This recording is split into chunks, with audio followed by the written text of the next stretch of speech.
distinguished themselves by persevering in their academic goals.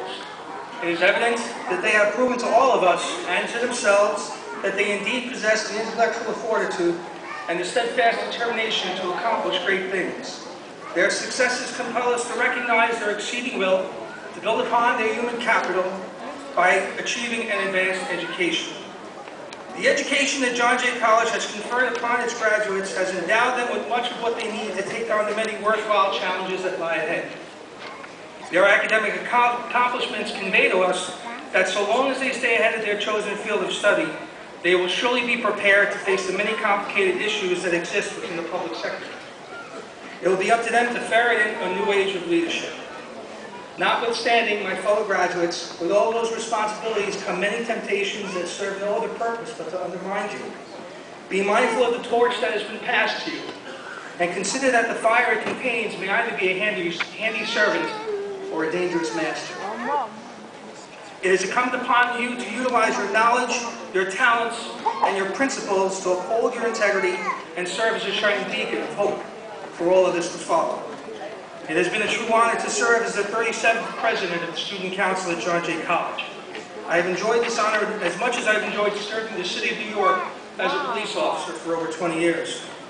As a man who has been in the arena of public service, I offer this to my fellow graduates. It is a noble and fulfilling prospect to enter a career in public service no matter what the capacity. Our situations, both at home and abroad, make this decision pressingly necessary now more than ever before. To many of us, public service has never been more properly exemplified than by our first responders, as we remember with great compassion the unflinching bravery and selflessness that they displayed on the 11th day of September 2001. Amidst the backdrop of tragedy marched heroes who set out to rescue those who were nameless to them. In their memory, we must continue to value human life and to avoid the uselessness of racial and religious bigotry as we move forward for a lasting peace among all people. In the words of John F. Kennedy, a nation that is afraid to let its people judge the truth from falsehood in an open market is a nation that is afraid of its own people. Because we live in a free nation, we must not waver when we feel the need to challenge what is around us. We must take action, involve ourselves, agitate, participate in the electoral process. We must do this not because we are simply allowed to, nor because it is our right. We must do this because it is our obligation as Americans. You owe it to yourselves, to those around you, and to those you lead to not shun these responsibilities, but to savor them, honor them, and protect them. Don't be concerned whether a loyal American is one who falls into place and subscribes to the status quo. My fellow graduates, a loyal American is one who employs a stable balance between the love he has for his country and at times the disdain he has for its policies. With ever-increasing globalization, consider the world around you, especially the extremely troubled war-torn regions of the world, such as Central Africa and the Middle East. Consider that the struggles for justice and the preservation of human rights extend beyond our borders. In doing so, obligate yourselves to explore solutions to international challenges. In closing, let me add that all civil humanity shares a common yearning for peace and justice, and we are indivisible in our resolve towards such principles.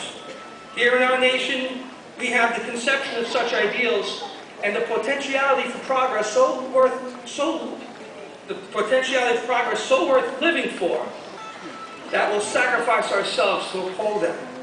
So I would be remiss if I didn't offer, on behalf of our graduating class, our deepest thanks to the men and women who are serving in our military around the world, and to include in our thanks the continued sacrifices that they leave behind.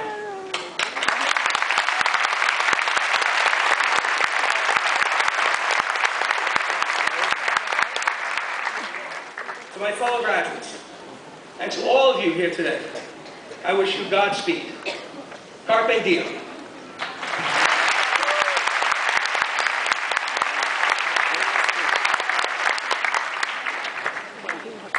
So before we confer our honorary degree on Dr. Strecker, I get a few moments to talk